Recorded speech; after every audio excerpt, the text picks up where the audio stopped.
बांग्लादेश में पूर्व प्रधानमंत्री शेख हसीना के खिलाफ साजिश रचकर सत्ता से बेदखल करने के बाद पाकिस्तान की खुफिया एजेंसी आईएसआई के मंसूबे इन दिनों चरम पर हैं। आईएसआई अब बांग्लादेश को बेस बनाकर भारत के खिलाफ बड़ा गेम प्लान तैयार कर रही है। इसके लिए आईएसआई ने बांग्लादेश में अपने एजेंट्स को भी एक्टिव कर दिया है।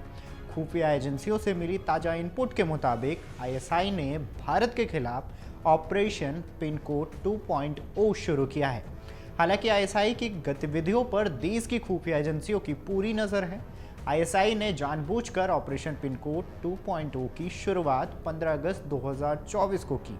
अमर उजाला को इंटेलिजेंस एजेंसियों से मिले खुफिया इनपुट्स के मुताबिक पाकिस्तान ने जानबूझकर 15 अगस्त का दिन चुना क्योंकि यह दिन भारत और बांग्लादेश दोनों के लिए महत्व रखता है। एक तरफ भारत जहां अपना स्वतंत्रता दिवस मनाता है तो वहीं बांग्लादेश में 15 अगस्त को राष्ट्रीय शोक दिवस मनाया जाता है क्योंकि इसी दिन पाकिस्तान के इशारे पर शेख हसीना के पिता शेख मुजीबुर रहमान की हत्या कर दी गई थी। इंटेलिजेंस सूत्रों ने बताया कि 15 अगस्त को पाकिस्तान की इंटर सर्विसेज इंटेलिजेंस का रिटायर्ड ब्रिगेडियर डीके बक्स, जो बांग्लादेश में बैठकर इनके ऑपरेशन संभाल रहा है, उसने एक खुफिया बैठकें की।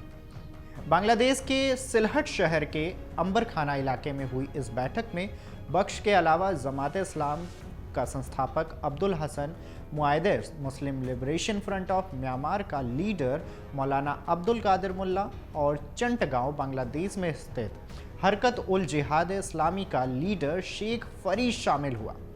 इस बैठक के लिए जमात पाकिस्तान के कई लोग हवाई मार्ग से बांग्लादेश पहुंचे।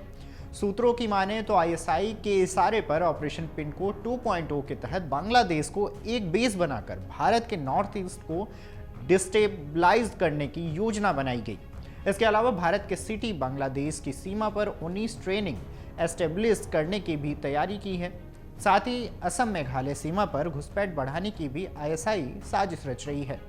सूत्रों के मुताबिक इन कैंप्स में आतंकियों को रेडिकल ट्रेनिंग के अलावा आर्म्स ट्रेनिंग भी दी जाएगी, जिसके बाद रेडिकलाइज लोगों को तैयार करके असलहा बारूद के साथ बॉर्डर से घुसपैठ कराई जाएगी। ऑपरेशन पिनकोड के तहत सबसे पहले नॉर्थ ईस्ट में आने वाले 4 से 6 महीनों में छोटे मोटे दंगे करवा कर वहां का माहौल खराब करने की भी साजिश रची गई है। सूत्रों ने बताया है कि आईएसआई ने बांगिस्तान या बृहद बांग्लादेश बनाने की योजना भी तैयार की है। इस ग्रेटर बांग्लादेश में भारत के नॉर्थ ईस्ट की टेरिटरीज को तोड़ा जाएगा। इसके लिए जरूरी फंड जुटाने को लेकर भी आईएसआई ने प्लानिंग बनाई है। इसके तहत पैसा हवाला के जरिए Islamic bank of Saudi Arabia से भी आएगा। इस्लामाबाद स्थित इस्लामिक डेवलपमेंट बैंक की कई ब्रांच बांग्लादेश में खोली भी जा चुकी हैं। इन बैंकों में रेमिटेंस आएगा। इस पैसे को इस तरह दिखाया जाएगा कि यह बांग्लादेश में मुसलमानों के विकास के लिए पैसा आया है और इस पैसे को 19 ट्रेनिंग कैंप्स में ट्रांसफ़र किया जाएगा। इसके अलावा असम और नॉर्थ ईस्ट के इलाकों में नार्को टेररिज्म के जरिए भी पैसा जुटाने की भी तैयारी चल रही है। इंटेलिजेंस सूत्रों ने बताया है कि बांग्लादेश के ब्राह्मणबरिया जिले से सटे बॉर्डर इलाके और संवेदनशील असम मेघालय सीमा पर भी सतर्कता बढ़ा दी गई है। बता दें कि अमर उजाला ने हाल ही में खुलासा किया था कि 14 अगस्त को पाकिस्तान पंजाब के कसूर में आतंकी संगठन लश्कर ए तैयबा के टॉप आतंकियों की एक बैठक हुई थी। आतंकियों की इस बैठक में लश्कर का चीफ और को फाउंडर अब्दुल रहमान मक्की, लश्कर का कमांडर इब्तिसाम इलाही जहीर, लश्कर का डिप्टी चीफ सैफुल्लाह कसूरी, लश्कर का को फाउंडर अमीर हमजा और मुंबई हमले का मास्टरमाइंड लश्कर सरगना आतंकी हाफिज सईद का बेहद करीबी और लश्कर का फाइनेंस सेक्रेटरी हैरिस डार भी शामिल हुआ था। आपको ये भी बता दें कि बैठक में बांग्लादेश में पैदा हुए ताज़ा हालात का फायदा भारत के खिलाफ उठाने की बात कही गई। इस बैठक में संयुक्त राष्ट्र द्वारा नामित आतंकवादी संगठन लश्कर ए तैयबा का को फाउंडर अमीर हमजा ने बेहद भड़काऊ भाषण दिया। अमीर हमजा ने कहा है कि 52 साल बाद पाकिस्तान बांग्लादेश में अपने उदय में सफल रहा है, यानी अपने उद्देश्य में सफल रहा है। अब भारत, पाकिस्तान और बांग्लादेश के बीच सैंडविच बन गया है। वहीं लश्कर के फाइनेंस सेक्रेटरी हैरिस डार ने इस बैठक में भारत पर निशाना साधते हुए कहा कि जब पाकिस्तान को आज़ादी मिली थी तो नेहरू ने भविष्यवाणी की थी कि पाकिस्तान 6 महीने से 1 साल भी नहीं टिक पाएगा। फिर भी 77 साल बाद भी पाकिस्तान दुनिया के नक्शे पर बरकरार है। उसने पाकिस्तान को दुनिया का एकमात्र एटमी ताकत वाला इस्लामिक मुल्क बताते हुए कहा कि बांग्लादेश में भारत और उसके हिंदुत्व एजेंडे को कुचल दिया गया है। इतना ही नहीं, हैरिस डार वही शख्स है जिसे हाल ही में ओलंपिक में गोल्ड मेडल जीतकर लौटे पाकिस्तानी एथलीट अरशद नदीम के साथ देखा गया था।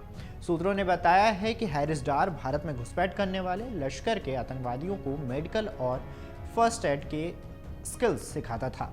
उसे लश्कर के ट्रेनिंग कैंपों में भी देखा गया है। वहीं बांग्लादेश में सत्ता पलट के बाद वहां बांग्लादेश सिविल सर्विसेज से जुड़े लोगों के जबरन इस्तीफे भी करवाए जा रहे हैं। ये वो लोग हैं जो या तो अल्पसंख्यक हिंदू हैं या फिर अवामी लीग का समर्थन करते हैं। साथ ही हिंदू टीचरों को भी जबरन मारपीट करके इस्तीफे लिए जा रहे हैं। इतना ही नहीं, सूत्रों ने बताया है कि नई अंतरिम सरकार पूरी तरह से बीएनपी के इशारे पर काम कर रही है। अभी 323 म्यूनिसिपल मेयर, 60 जिला परिषद और 493 उप परिषदों को भंग किया जा चुका है। इसके लिए बाकायदा गजट भी जारी किया गया है। खास बात यह है कि ये सभी लोग निर्वाचित हैं जिन्हें एक ही झटके में बर्खास्त कर दिया गया है। अगर आप ये वीडियो YouTube पर देख रहे हैं तो हमारे चैनल को सब्सक्राइब करें और बेल आइकन को दबाना ना भूलें। अगर आप Facebook पर ये वीडियो देख रहे हैं तो हमारे पेज को लाइक करें।